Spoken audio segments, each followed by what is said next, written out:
This program is designed to provide general information with regards to the subject matters covered. This information is given with the understanding that neither the hosts, guests, sponsors, or station are engaged in rendering any specific and personal, medical, financial, legal, counseling, professional service, or any advice. You should seek the services of competent professionals before applying or trying any suggested ideas.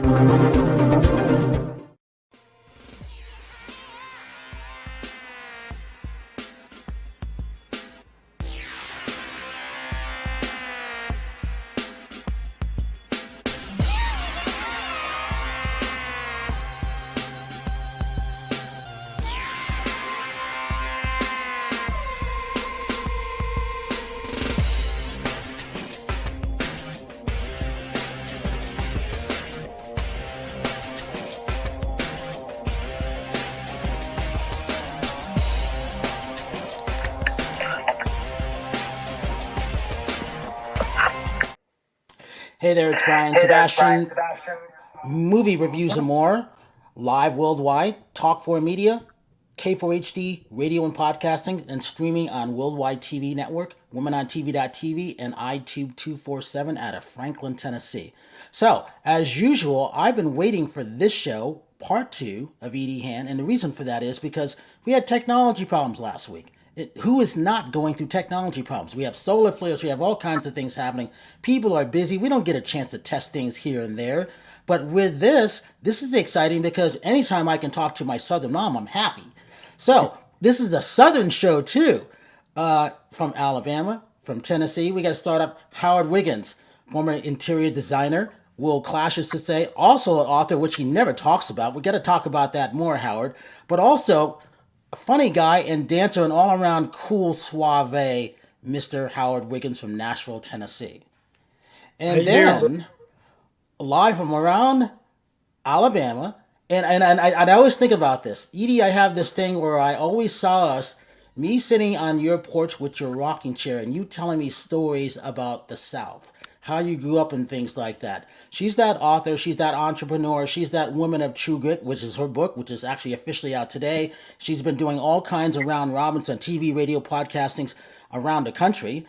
And that's been exciting because she's also that mom, Link Hand. She's also got that daughter-in-law, Victoria Renee Hand. And I talk about these people, I think, almost every day. I talk about you guys. So the one and the only Edie Mae Hand.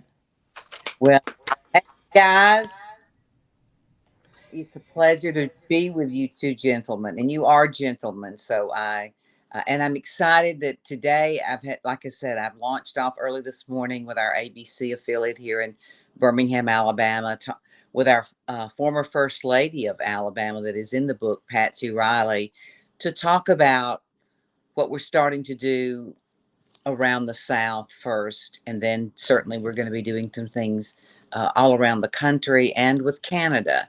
So I'm excited about it, of what we're doing for education through this book. I'm finding out more people need to know about ways to help them psychologically, physically, and financially, even in leadership. It's just people really are struggling in a lot of different ways, Brian and Howard, that I hear from their emotional side since COVID. So everybody's looking for some hope, I think, in better tomorrows. They really are. This book's going to give them that. Well, and with that, this is your official launch date, which has been, I think you've had it set, God, maybe going back to October, if I remember correctly. So we talked about that. Yeah, I had the, there you go. But yes, having a preview of something. I used to own an advertising agency for 30 years here in Birmingham and in Mobile, Alabama, and lived in both areas.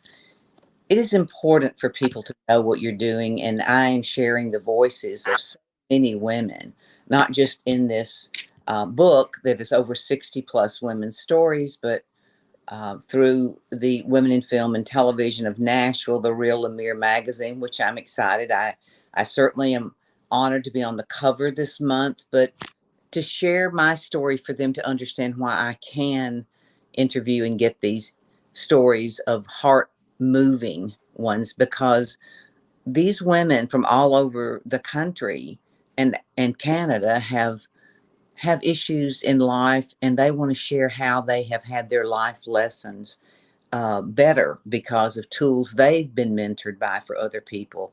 And that's what we share in this book, but we do it through the magazine, the book, and through television with the vignettes. And I hear a lot of comments. People say, wow, if they can do it, I can too. But you also, it's one of the things you talk about. You were talking about it today, and I thought this was great. You said heart moving stories, and I never heard that before, and that is so accurate. And it's one of the things when Howard comes on, a lot of people like what he says because he always says uplifting things. He always wants to make people smile. I don't know if he was brought up like that, whatever. I'm not sure if it's a Southern thing, but actually I'm finding out actually it is a Southern thing. But the one thing you did say, everybody going through a lot of things, and that's not going away. So when it comes to this book like that, and when it comes to this show like that, it's important to let people know there's another way to do things. It's not easy. No one says that. It's not easy. And then there's not a time frame when these things happen either, which is most important, isn't it? It is. And this book is, you don't have to go from the front to the back of a 300-page book. This has 10-page stories. You can pick up whatever your need is. We have it categorized. Just like today, Patsy Riley shared, hers was focused on grief. Grief is forever. She said, in losing her daughter to cancer and in her 40s, she said, I thought the best way I could honor my daughter was not to grieve so that I didn't function, but to let I have my grief. But what I do is things in life that I thought she might do to pay life forward. Like helps abused and battered women and children in different programs. And she says, I look at other things that are fun. We love to dance. So she still goes dancing, even her senior years, every Wednesday night. She's kicking those heels up and dancing in her 70s. And I think that's what we need to do is see how to listen to what other people are saying, how they are getting through difficult situations, no matter what it is. So, yes, I hearing from a lot of women, friends of mine that are in Vermont said, I went to Brazil to understand how women of color were, how they got through certain situations when they had lived in poverty, or how did they find joy in situations. If you never know anything different, you don't know anything different. But when you start seeing and hearing that life could be better drinking water, you could have better hygiene. So, I think Howard would attest to this, is that it doesn't have to just be a Southern thing. What we're trying to do is create a sisterhood that is a global effect of kindness, to reach back, pull our sisters and our brothers that support us up. And how can we do that? It's easy to criticize people for what they do, but it's really harder to help someone to achieve certain goals. But we really should be helping other more. And how do you feel about that, Howard? Absolutely, absolutely. I mean, there's no. I've always thought it's high schoolish to be jealous of somebody or envious of somebody or put somebody down. That hurts the person that's doing it more so than it hurts the person being done. That's right. And Brian, you feel the same way, or how do you've been brought up in different cultures? Absolutely. I was never in competition with anybody. It was always in competition with myself. I know what it's like to start out as the small guy, the guy that no one expects to go anywhere or to do anything. I remember when people told me, "You're not into technology. Brian's not into technology." I'm like, "Well, maybe I'm not." Turns out they were wrong because I now we get the best technology around the world sent to us when it comes to things. So you never know what's going on. You kind of find your way, I guess, as time goes on. And I've never been injured. I've never been in the hospital. I don't have mental problems. I don't get headaches. I'm not normal to begin with, and I know that. But I am empathetic. I have compassion, and I show empathy for all of my friends who go through these things, who have massive migraines. I know what it's like to come and take care of them. I know what it's like, to give them books that will encourage them. I know what it's like to come take them to the events that they would never be invited to, just to inspire them. And we have to do these things. And you've done these things when it comes to the books. Howard does this when he goes out dancing. I've seen people around him want to come up and dance with him. I find that fascinating. I've never seen that before in my life. I think that's great. Well, it's part of bringing back joy, guys. If someone watching you dance, Howard, makes them smile or brings some joy to dance with you, that is a simple, sweet thing that you can do, and it certainly is a great de-stressor. I tell people, agreed. You can. I think for Dr. Judy Kuriensky, a dear friend of mine that teaches at Columbia University in New York, and she's in this book, and she says, when it depends on the audience and who you're around, but it's so important that we stop and assess a room. We take deep breaths if someone might have offended us in some way, because it's just a moment. If we could learn to take these deep breaths and let it out and keep moving. Same way with grief, as Dr. Judy says too, with our minds, is everyone either grieves in a different way. A person they have different leadership styles. So we have to learn how to be more responsive to situations instead of overreacting. You will learn that even through storytelling. The art of storytelling is so special. You're doing it on the air, you guys are. And is there anything you'd like to ask me about my style of what I'm doing with this book and events we've got coming up? I've got 6 events, and for someone in their 70s, I'm running around here like I thought it was 50, but I think it's 30. So, Howard, I'll let you go first. Just Edie, I mean, you're an inspiring woman that inspires others, and I'm proud that you're that. And that's what the world needs right now, is people to inspire them, to lead them, to give them inspiration to move forward. I love you, Edie. Thank you. That means a lot. Yeah. Well, also it's, as you were talking about the art of storytelling, which is the most important. I think it's one of the things I really like is that you got to have that passion to do that. And you've obviously had that passion with your family history, with the things that you've gone through, the things that you've seen, and then passing it down to other people. Because when I'm talking about you to stranger, they either have heard your name or they think they've heard you, and then when they go and look at you, oh, this looks interesting. So whether it's your fan base in Canada or outside the U.S., I think that's great that you have that. It's great for me to hear it just in them talking on certain people, certain women, and things that motivate me, if that makes sense.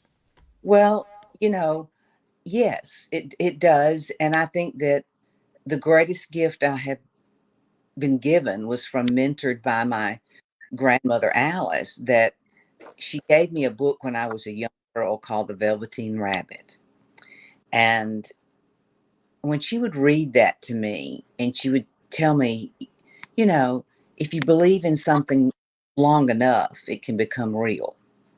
And that, like the Velveteen Rabbit and the rocking horse with the stick out, where you could ride on the horse, and we call it stick out ears, but just painting those pictures of being kind to someone and believing in them and loving them.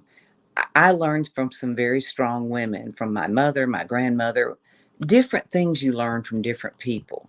My mother was complicated. She was not well, but she had a loving, sweet spirit. I remember when in my younger years, we just never know, like in my story, look, she gave up 3 of her sons at 19, 23, and 46. I was more like a second mother to those boys, and I gave up a lot. So I have learned to live with that kind of hard grief my entire adult life, from college to this. And it is so important, I think, no matter where we come from, what we do, we take these women of true grit stories, so many voices. I'm telling you, Kathy Nakis, who is in our group of women with the Women in Film and Television, um, Kathy lost her husband at a young age, and she has three sons that are very talented. One an attorney, the other two are businessmen. It is how whatever cards we're dealt, how we instill in those that are around us, that brings us the joy back into our lives. I watched her do that. I watched Shay Vaughn, as you know, Brian, we share that friendship. And Shay Vaughn is the mother of Vince Vaughn, but it wasn't always easy for her. Like she said, she remembers sleeping as a kid sometimes in a chair in a beauty shop because her mother was a beautician, and then she became one, and they didn't have a place to live. So they lived in their beauty shop. And look today at what greatness has come from what she instilled in her kids, that now her son is a superstar, and she still does things for herself, but her son gives back to her. Same way with my son, the greatness, different joys you get from your children that become very successful. Sometimes it's not just monetary, it's having the peace of being around everybody and you don't worry about uh, anything. It's just wealth, or being financially stable, as we talk about having our finances in order in this book. Some of our financial leaders, is it just brings a different kind of peace in your life if you don't have to always be hustling for money. But if you're not privileged to that, learn how to use your tools to earn what you need to earn. I mean, if you have to, sometimes you just can't do it by yourself. I was listening to a lady the other night. She says, I even was homeless. Um, I would go and I would listen to these other little girls that would come and sit on my lap and say, please take me home with you. And, different. And she knew they were about ready to be abused, or they didn't have enough food. We have stories in this book about young women that have been trafficked, how they have survived, how the storytelling of that, it's heartbreaking to me to hear these different stories. I can tell you, Leanne Toohey, which is famous for the story of Blindside, and how one family made a difference in Memphis, Tennessee, for a young black boy that would become, because they cared enough about him, went on to be well educated and became a star athlete. But now she has this foster caring program of helping to get children adopted. Every week she'll pick one to feature, and they put it out there on social media. And y'all, within a short period of time, they get that child a home. That's fascinating. If you can use your tools of wealth or your power of influence, we have those kind of stories that are being told. Bobby Knight, the president of Miles College, that we're having the first Women of True Grit conference there, which is April the 21st. It will be amazing. Howard, you would love these women will be coming in from all over the country.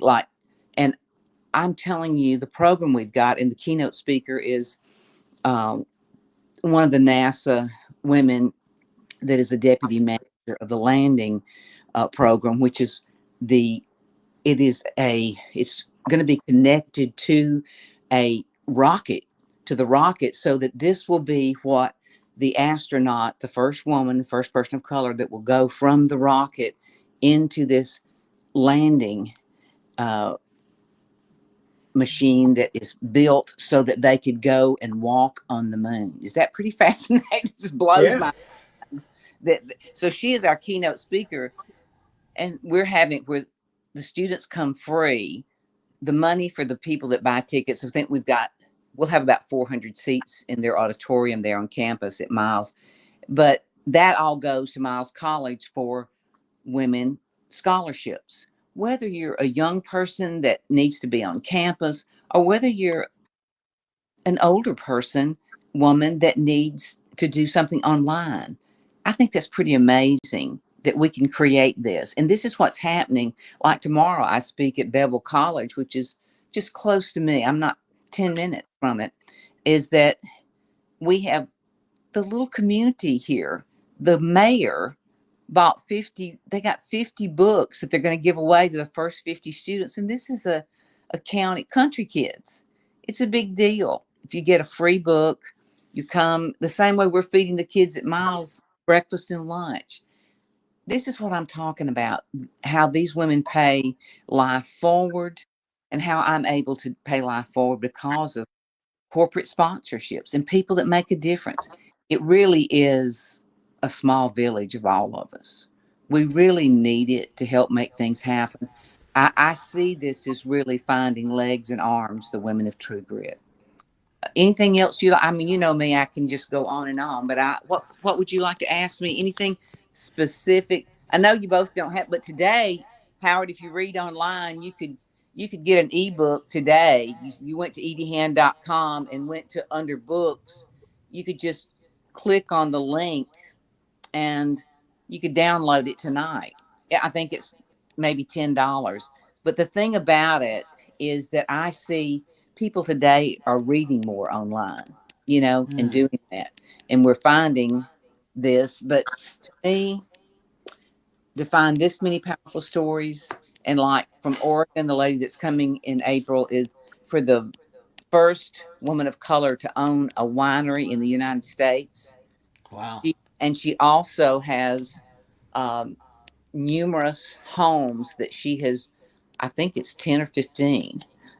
I've read so many and written so many stories. I've got to reread my own book. Is that it would be That's like, funny.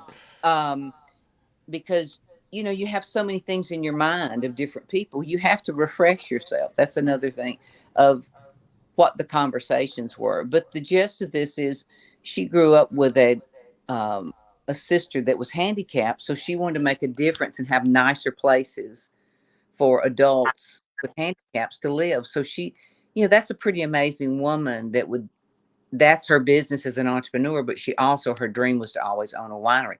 So now she's doing something just for her. And I think people will be intrigued. Now, Howard, this isn't too far from you to come on April the 1st. It's on a Saturday in Huntsville. You ought to get a group from our Nashville group and come over. It's at 10:30 in the morning. It's going to be there at the U.S. Space and Rocket Center. It's free to come in. I mean, of course, you have to buy if you want to go do the whole tour of hundreds of thousands of square feet of space and rocket. It's pretty amazing. It's worth it to see. It's very economical.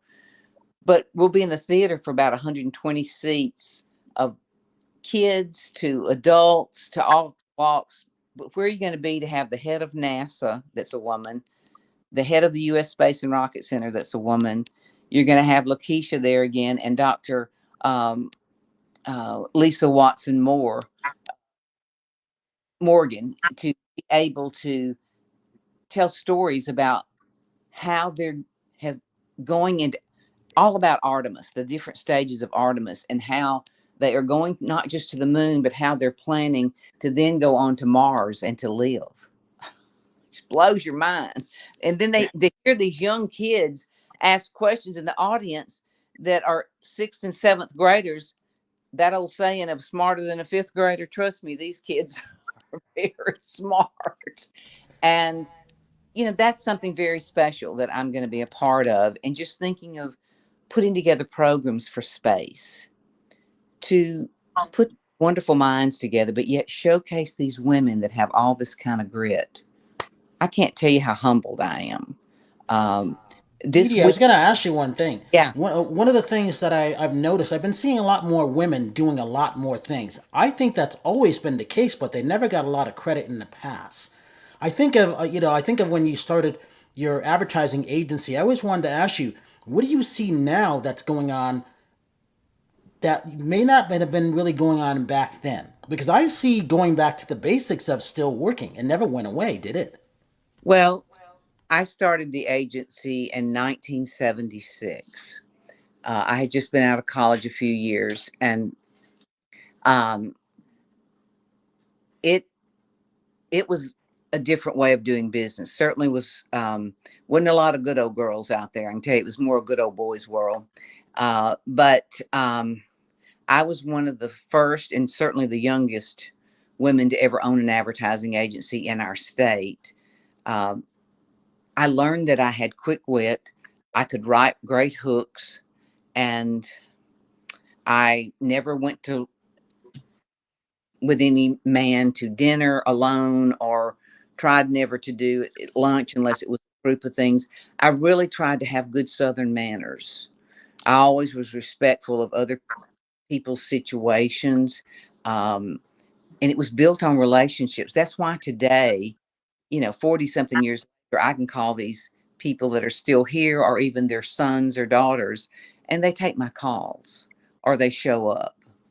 Is I treated people the way I wanted to be treated, and I demonstrated that. So yes, Brian, it is a lot of the old fashioned ways, of grassroots ways. We used to go do um, performances on a flat truck bed at a dealership, car dealership.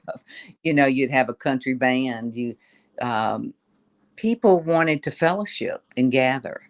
We've lost that art of kindness and of um, I believe, and not as much gathering in the right way. People are afraid because of the things that happen that are evil today, and they don't feel as comfortable.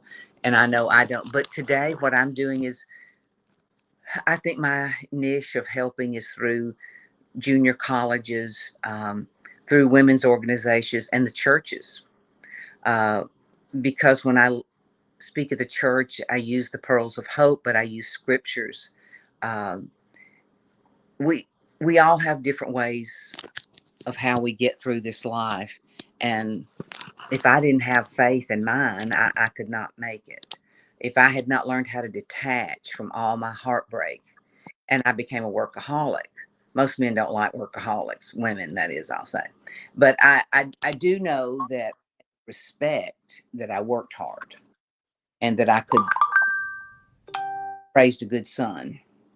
And I just say that this is what I do. This is where I am today. And the way of branding, I think, is through going into the communities differently, doing things online where you have classrooms that you can reach the masses globally, literally, because I just did it last month. And I see that as a new wave of branding. The digital world is big, of course, but that's the way we're going to reach the masses. And when you can go out and touch someone and they see you have long time relationships like myself, I want to pass that on to the younger people. When I'm not here, my life will have mattered, that they will know that someone cared about them. I mean, this weekend, after all this tomorrow, I go Friday and Saturday. I'll be at my alma mater. I grew up in Northwest Alabama. So in Florence, Alabama. It's 50 years since I graduated from college, and we are having the ZTA gathering. There's over 400 women that will be at the Shoals Marriott Convention Center, and just there's a group of us that have over 50 years of our time starting the first Zeta Tau Alpha sorority my senior year in college, and they're going to give us like white violets, and I'm thinking how special this all is that all these relationships that they say, oh, Edie, uh, we want your new book here. We want you to be able to market it, and we want to help you around the country. Well, that's what sisterhood is. No one's jealous. No one's not, they don't care how old I am. They really want to support, want to help each other. Even I'll give you this one story before you ask me another question, is Brigadier General Wimavant. I've got to call and check on her this week. Her associate, Marcel, just retired, but she's 96 years old and her health is starting to fail, but she is such a vibrant woman. I think I shared with you last time. She helped to raise $10 million herself and had the government to match, the federal government matched it, and they built the Women's Memorial in the Gateway Arlington Cemetery. to tell these 2.5 million women's stories, and it grows and grows. And That's incredible. isn't it? And they'll be carrying this book. Well, she's on the back of the book, Brigadier General Wimavant. She was the first woman decorated as a brigadier general, and she could still take your name. I'm telling you, that woman has got it. And she believed in what I was doing when I first started 20 years ago, and she gave me a platform. People that believe in you, they'll give you a platform if they know you're sincere and you're resilient at it. Right, guys? Do y'all feel that way? Yeah. Yeah. Well, Howard, I was going to ask you this. I mean, you come from a rich family too. I mean, it's interesting. If we don't ask the questions, you'll never know the answers. No. So I always ask Howard, which room are you in this week? What are you wearing? And the fact that he wears pearls, I think I'm going to start wearing some occasionally too. Because if Howard can wear pearls, I'm going to attempt it. Because we know Edie has her pearls. Yeah. I didn't wear them tonight, but I'm in the guest bedroom right now. But I do have a story to tell that Edie reminded me of. One day I was going shopping in Kentucky, and I found a pillow, and it said, "Love you, Jay," from Jane. And what it is, Jay Spector was a famous interior designer, and his parents threw him out when he was a teenager because he was gay, and he was sleeping on the steps of the Capitol. And this couple comes by and raises him from their own. And then he became a famous interior designer, and he did Jane Powell, which, the Broadway, I Want to Watch That Man Right Out of My Hair. Oh, yeah. Custom made this pillow for him as a gift, and now I own it. But you never know. I think a lot of the famous people I've worked for came from hard circumstances, and from that they have no fear of failing, and they know they do not want to go back to where they came from. So they have the power and the willpower to succeed. So that's exactly right, because that's what that passion, perseverance, and positive projection is woven throughout every woman's story. And the things you're saying is, today I was listening to my friend said, she says, Edie, every one of these women that you tell the stories or they tell their own, is they've got so much courage to tell it. And when you learn you can get the courage to face your fears and walk through them, yes, you can then, as you said, Howard, you have the passion, that persistence to go ahead. So what? If you don't make it, you'll do something else, because you've ever done it one time, right? If you do it once, you can do it again, guys. And I was thinking about Jeannie Seeley, and she's in the book and on the back of the book, and she was promoting it to Willie Nelson. I heard her on the air the other day and just saying all these positive things about the stories she had read. And Kelly Lang and Rhonda Vincent's agent sent me a note today and said, the girls are ready when you need them. And, I'm going to go one night to the Grand Ole Opry when they're there and be with them. And it's a great story to tell how the different walks of life behind the scene, everybody has hurts and stuff, but how did they get through it? You're right, Howard. You came from an entertainment family, and you came from a family that, people can get greedy. They can be jealous. They can do anything. But what we have to do is we can't keep looking back or we'll never have joy. Right? Right. Absolutely. Howard, I was going to ask you, what's your story of today? What's a story that you had that you haven't told us before off the top of your head? Oh, that's the one I just told you, I guess. But let's see. Let me think of something. Oh, today I posted I knew Patti LaBelle. Well, I didn't know Patti LaBelle. I went to see a performance of hers, and I was sitting in the middle row, and she asked for somebody to come up and dance. And back then I was a little heavier, and that stage must have been almost 4 foot high. I took off running. I jumped that stage like John Travolta did in that movie. And before I know it, I was up there dancing with Patti LaBelle. And I thought, oh, darn, I'm the one with the camera. So I took the camera out of my pocket, took a picture of her, and she posed for me. And then we danced. And then she kissed me on the cheek and she said, thank you, baby. And I just love that moment. You So, know, that's you got to have the courage to do what you want to do. yeah. She's always been an idol of mine. I love the way she can hit those ranges of notes from low to high. And I thought, I want the opportunity to dance with Betty LaBelle. And if it comes up, I'm going to make it happen. What you did seize a moment. And when I interviewed CC Wine, and she told me the same thing. She said, when I said, well, was it your mother that mentored it? She said, honey, I wasn't much mentoring to it. She just said I was going to sing. So I was singing.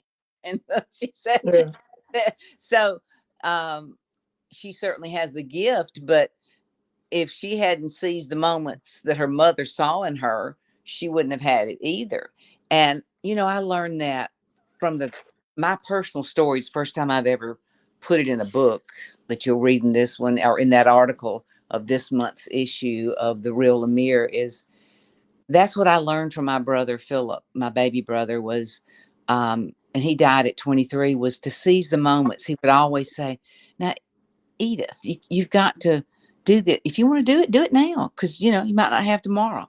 And I learned from my brother, David, my oldest brother, that I was really the closest to and grieved the most. But he brought so much laughter into my life and taught me the importance of laughter. It's so healthy to laugh and be around people that will bring that kind of laughter and joy to you. And I love watching people have a good time. Howard, I love watching you have a good time. I love watching Brian, but no one has a good time any better than you, Howard. But I also learned from my brother, Terry, that importance of courage. And I never watched anybody suffer any harder than he did in 7 years to lose every motor skill he had, and he could only blink at the end.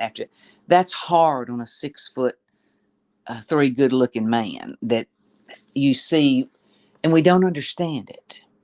And so and another thing I've learned, guys, and from in this book, is learning how to forgive. And it's not easy, but it is what we have to do.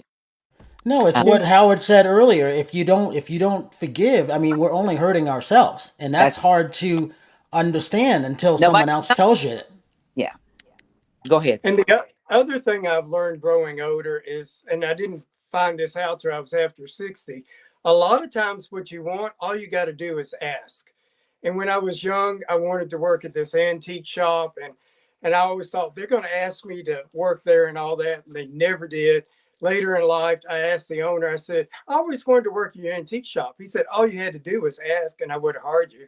And I'm like, I was just waiting for you to ask me. So there you go. Just ask for what you want and you will receive.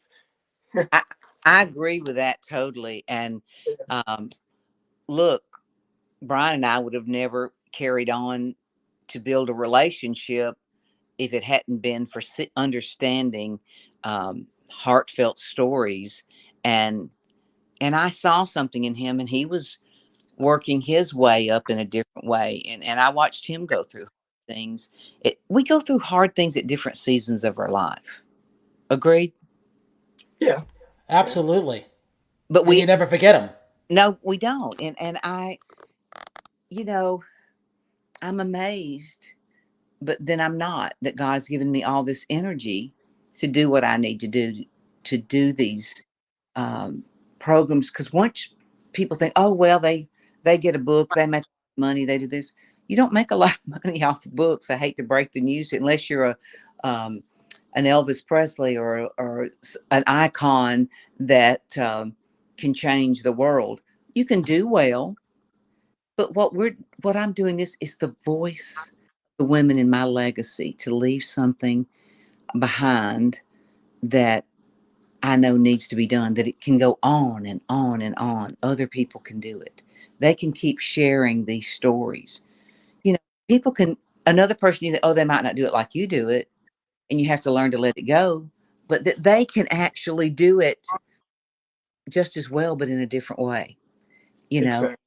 And that's what I'm learning as I'm getting older, is I don't have all the answers, and my way is not always the best way, but I'm I'm learning new things too. You can teach an old dog new tricks. Absolutely. Edie, talk about this, and then Howard chime in on this also. It's Oscar weekend.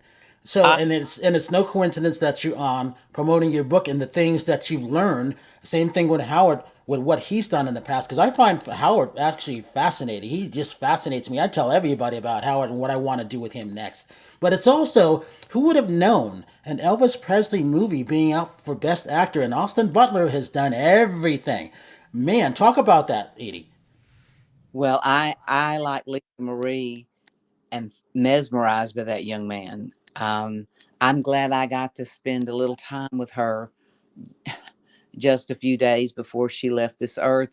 She would have been ecstatic about the rest of this excitement. And that's what about seizing the moments is none of us knows. But what Austin has done is, you see, he's done that extraordinary because he gave it his extraordinary. He gave up his way of life. He gave up everything. He eat, drank, slept Elvis Presley. He became, he embodied the spirit. And that's what's shown on that screen. I think he deserves to win the Oscar. And I, not just because it is my family's legacy, but because the man earned it. Absolutely, absolutely. He Just did way I, everything. and there's a lot of great actors. I say a lot. There is a, there are many. Um, when you get to that elite group, it is a minority. But when you combine raw new talent and you combine a genuine heart and all that dedication, that you can shut out the outside world. Like I do things differently now that I'm alone than uh, when my husband was living, or when Lynn was at home, and now he's across the country from me. Um, it's just different when you can shut everything out and focus on what you need to do. Maybe that's part of why I can do all I'm doing now is I don't have to answer to anyone, and that young man doesn't either. He and he was fortunate too that he had Denzel Washington and Baz to believe in him in two different ways. That combination and his dedication, they saw it. He's brought it to life. He deserves everything he gets. And if he remains that kind, he will be a superstar, I say. Totally agree. Totally agree. Absolutely, absolutely. We got about 6 minutes left. Howard, talk about your inspiration. You're inspiring you're developing an audience of people for movie reviews and more. You don't know that, but I see it every day. Talk about what it is for you to dance and the way you dress, because people are like, oh, they love what you're doing. And I find that fascinating, and I really like that. Well, today I got on a Be Unique jacket. It's kind of interesting because it's got a skull on the back. I don't know if you can see it. But Yeah, anyway, but it's a one of a kind piece that she paints. But I like to dress. I mean, every time I dress up, people come up to me. They ask to who I am or make a picture with me or whatever. I went to Chattanooga not long ago on my Facebook page, and I was having breakfast, and I was telling my wife and her friend that was with her, I said, I want to make a video dancing. So I asked her, I wonder if I could do it. And I was dancing with one of the waitresses. And all of a sudden, some lady comes up and starts dancing with me and then thanks me afterward. I mean, it's that spontaneous joy that you get when you just do something spontaneously, you know. And I love doing that. And of course, this weekend is Nashville Women in Film yeah, Oscar night. And of course, I'm going to be there and see all the beautiful ladies and have a great time. So it's going to be exciting. And I 100% believe Elvis.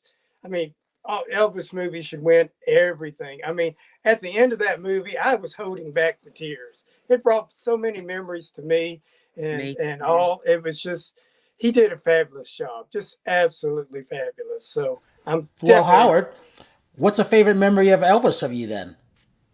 Well, I never met Elvis personally. I know my dad played with him once. My thing was I got Christmas gifts from Elvis every year. I got a watch that was a white band rope and a gold rectangular face. That was my favorite thing I got. my sister got Madame Alexander dolls, and uh, we got gifts every year. But I never actually had a chance to meet him. I did go to Graceland with my son when he was younger, and I took him for the tour. And we got out of the bus, and my son must have been probably 9 or 10 years old, and he told me he saw Elvis, and I'm like, I don't know if it's the ghost of Elvis or whatever, but he said I can see Elvis. I don't know.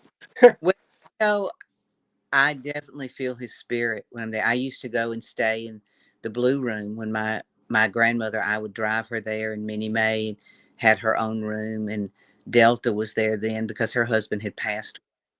And just having the privilege of meeting him, being around Uncle Vernon. I loved Aunt Nash. She was an Assembly of God minister, which was Vernon's youngest sister that lived in the back in one of the trailers.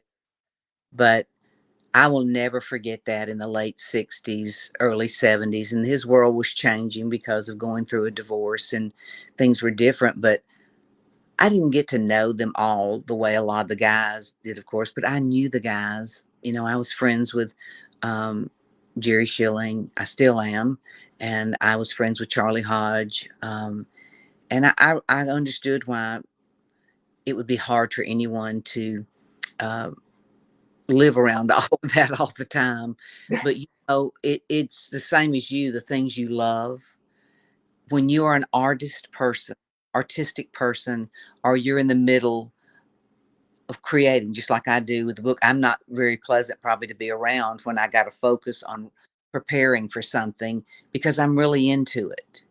And Elvis was no different in preparing to perform because he came alive on the stage like no one else. And these guys come all hours of the night to make music, you know. I think that's part of what this Women of True Grit is, and Howard, and what you're doing, and you too, Brian, is we're all bringing back joys of life through different type of storytelling. If it's through your body language of dancing, if it's mine through the power of the word, if it's yours through uh, the voices of other stories, men, women. Um, you know, I'm just glad that I am still here and I'm getting to see a whole new, refreshed world.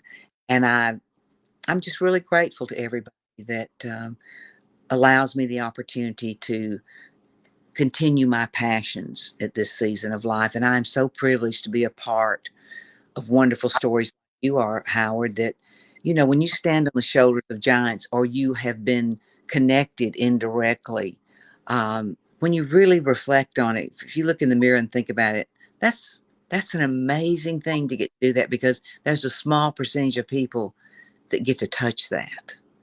Yeah. But when Edie, you're give you going through it, you really don't realize it because it's just your life. That's I appreciate it more as I've gotten older than I did when I was younger. So, absolutely, and yeah. we're blessed to live to get older. Yes, that's true. Yeah, and E- when I'm so- gone, y'all say nice things about me. I'm saying nice things about you while you're still here. So what's the difference? All right, Edie, give your social media links for everybody real quick. Okay, it's ediehand.com. It's womenoftruegrit.org. It is the grit.ihubapp.org. Uh, if you want to see some of the clips too, we've got, but those three are the main ones, but we have the H&H entertainment.biz. I am going to clean things up, they tell me, within the digital world where I'm going to have two places to go. But right now, if you go to ediehand.com, it's linked to everything of mine that would tell stories. You want to get this book or this ebook, and I hope all of you will and support it because it takes this to keep all these stories going. We got to have people supporting us to keep us all going and these sponsors. And I'm grateful for that. So I hope that you will follow us and show up at some of our events. Howard, bring a group of our women and folks over from Nashville on April the 1st. It's just an hour and a half to Huntsville. So come over. I'll ask them at the Oscar party. Awesome. Awesome. Hey, Howard, give your social media links real quick. Just Howard Wiggins Facebook. That's it. Hey, and I want to thank everybody for coming on because I've been waiting for this. I always like it when I can see Edie Mae Hand, so that's a good thing. Don't forget to check out Hand in Hand Entertainment too, because that's very special, very close and dear to her heart. Also, don't forget to support St. Jude's Hospital because that to me goes back to that because that's very important. As I say this, have a good night tonight, a better day tomorrow. If you see someone without a smile, please give them one of yours because the world needs it. I'm Brian Sebastian. This is Movie Reviews and More, and we will see you next week. Thank you.